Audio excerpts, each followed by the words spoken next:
On this week's edition of Horror Timelines, we're talking about the Amityville series, both official and unofficial entries in the series. Now, I was originally supposed to release this video back in January with the release of the Amityville Awakening, a big-budget continuation of the series with Jennifer Jason Leigh, but it actually was delayed all the way back until June. The film was originally supposed to come out in January of 2015, so it's been delayed quite a bit, and actually, as I was going to release this video, the movie was released yet again, but we're going to check it out anyhow. And let me tell you, you're in for a treat. So everything kicked off in 1979 with the Amityville Horror, based on a novel of the same name. It's supposedly a telling of a true story of an actual family, and just imagine if you saw me putting the air quotes around true. The movie starts out by giving us our first actual date, which is November 13th, 1974. This is the date given that a teenage boy killed his family while they slept. We then flash to 1 year later, so we're now in 1975, and the Lutz family moves into the house fully aware of the grisly events of the previous year. Weird things start to happen almost immediately with a plague of flies. Lois Lane starts wearing one leg warmer around the house because that leg is cold. Black tar starts to flood the toilets, nuns throw up. And Demon Force runs the priest's car off the road because the demon is powerful enough to manipulate physical objects in the world, yet sticks to silly pranks like stealing catering money, because that's what true evil, I guess, looks like. Everything escalates with hands in windows, more flies in windows, evil eyes outside of windows, lots of things with windows. The priest tries to get help from the church, but that damn mayor still refuses to close the beaches. Doesn't this guy ever learn? Finally, they manage to escape, but their nightmare isn't over since they still owe mortgage payments. Seriously, watch this movie with the perception that the whole thing was made up, and the missing catering money, and things make a lot more sense. 3 years later, we get our first sequel with Amityville 2, The Exorcist. The Possession. So here's the thing, this one is supposed to be the prequel, telling the murders that took place before the Lutzes bought the house. However, considering that the family was named the DeFeos, a name that will be referenced in later films, and this family is named the Montellis, along with the fact that the murders in this film differ from the events shown in the first film, the family being awake and not being murdered in their sleep, along with the fact that it's supposed to be 1974, and this movie features technology that would not have been invented yet, like this Walkman. We're going with the notion that this movie actually takes place after the Lutzes abandoned the house and is set in 1982, the year of its release. The Montellis move in and Polly acts like a jerk, and this kid bones his sister and then gets possessed by a demon, then he kills his whole family, and we're told that the house was built on an Indian burial ground because poltergeists had come out by then, and gives him the whole Father Marin by asking the demon to instead take him. The kid's face peels off to reveal the demon within and is then cleansed, and we find out that the evil is now in the priest and the house is back up for sale. 1 year later, we have to make a judgment call. Amityville 3D comes out, unless you caught it on TV, where it was called Amityville the Demon, and despite the 3 in the 3D, this movie was not a sequel to the previous 2. It even says so right on the poster. This one picks up with the house still for sale, and you can call 666-1818, which is actually 9 sixes, so you know that it's evil. A magazine exposes some charlatans using the house as a psychic scam, and then one of the writers moves in, and of course, spooky happens. There's now a well in the basement and an ongoing fly problem. The house gets even fuller when the writer's daughter, Lori Loughlin's Susan, moves in, and she brings a young Meg Ryan to hang out. They talk about a family being murdered and call them the DeFeos, which was the actual name of the first family killed in the house, further cementing that if we're going for one solid continuity, Amityville 2 takes place after the first, and this movie takes place 1 year after that, so 1983, the year it was released. Eventually, people get killed off, including Susan, and they hold a paranormal experiment in the house because poltergeists had come out by then. And it turns out that evil energy is coming from the well. They try to bring the evil out, and it comes out in the form of a fire-breathing demon, and then that freezes the well and straight up destroys the house, although we get a cliffhanger ending with a fly, because in these movies, I guess a single fly is scary, or something. Unfortunately, a dismal box office kept Amityville off of the big screen, but 6 years later, in 1989, we get a new entry on the small screen with Amityville 4, The Evil Escapes.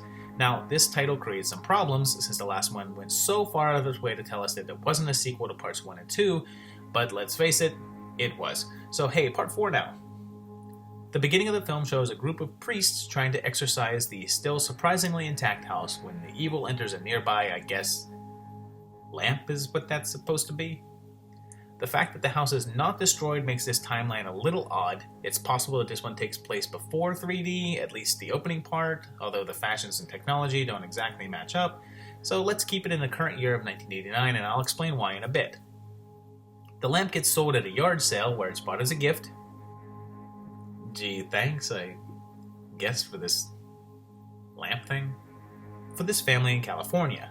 Crazy stuff starts to happen, and this half-man, half-boy thing from House 3 makes awesome chainsaw sounds before almost killing everyone.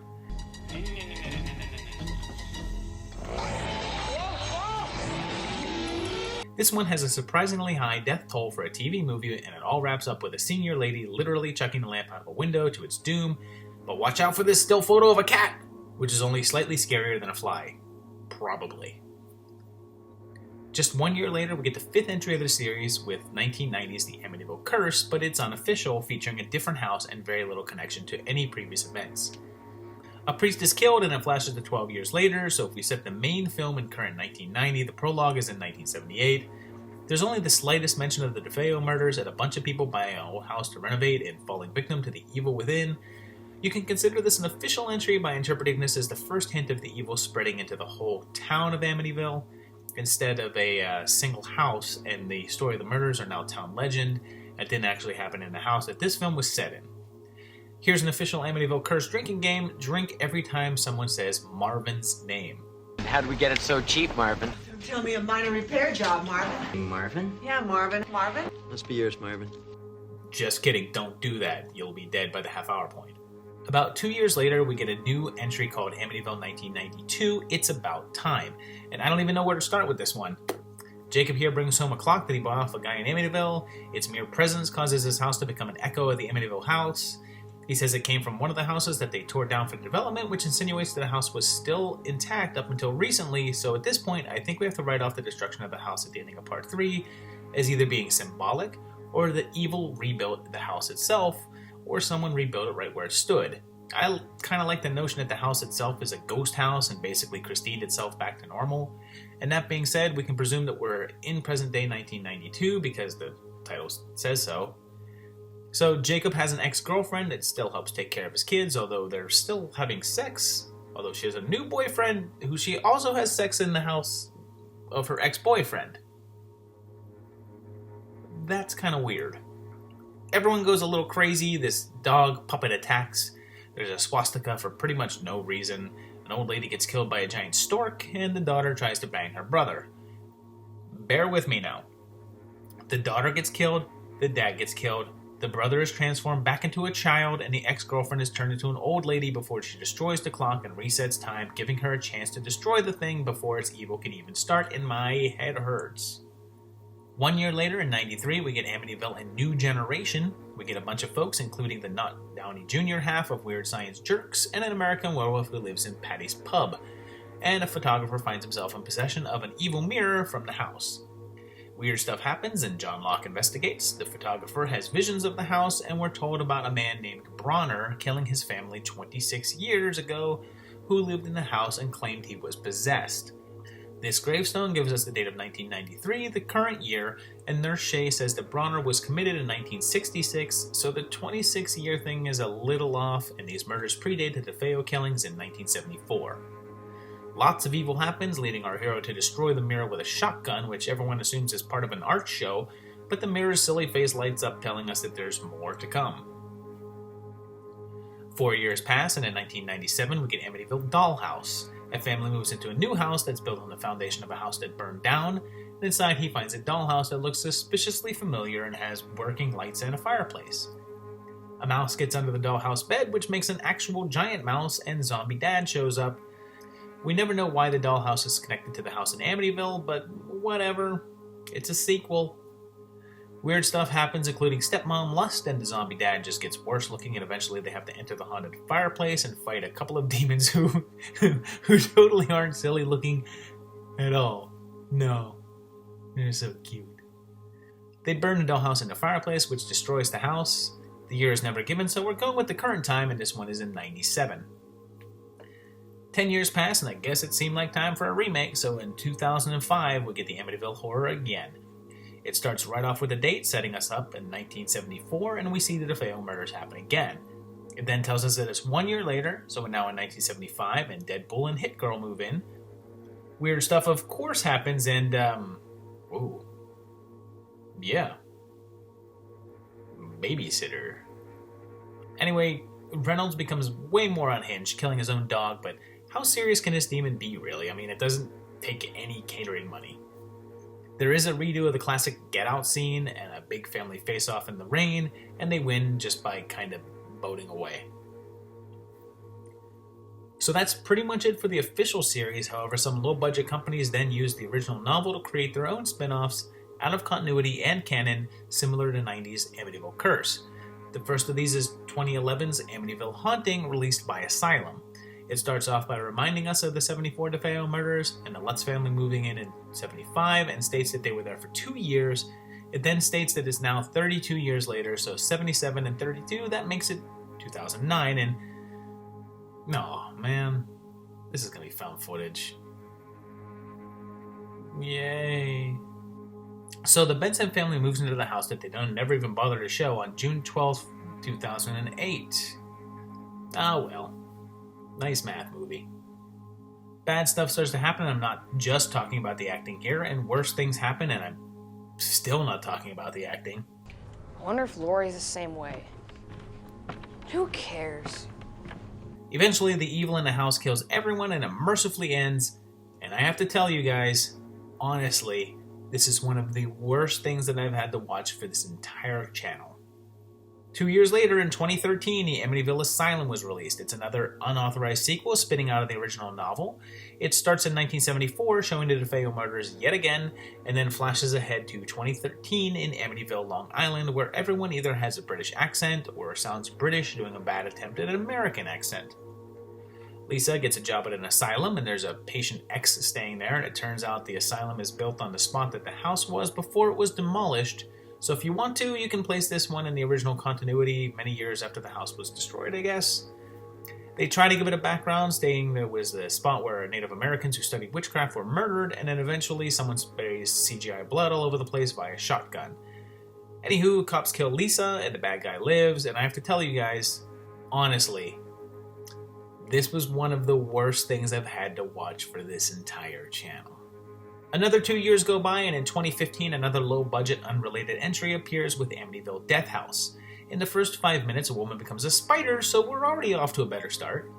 A masked man who has the voice of Eric Roberts uses a magic book to revive a long-dead witch and get revenge on the descendants of those that killed her. There's the house, fly vision, awful acting, and old women who are obviously in old age makeup. People start dying and things get significantly worse until everyone faces the witch woman in the house and the aforementioned spider woman thing happens, and then they burn down the house. No date is given here, but it's most likely current year, so 2015, and it finally ends. And I have to tell you guys, for real this time, this was one of the worst things I've had to watch for this entire channel. That same year brought us the Amityville Playhouse, although the opening title calls it the Amityville Theater. Fawn here inherits a theater and her parents die, and everyone talks like this monotone voice.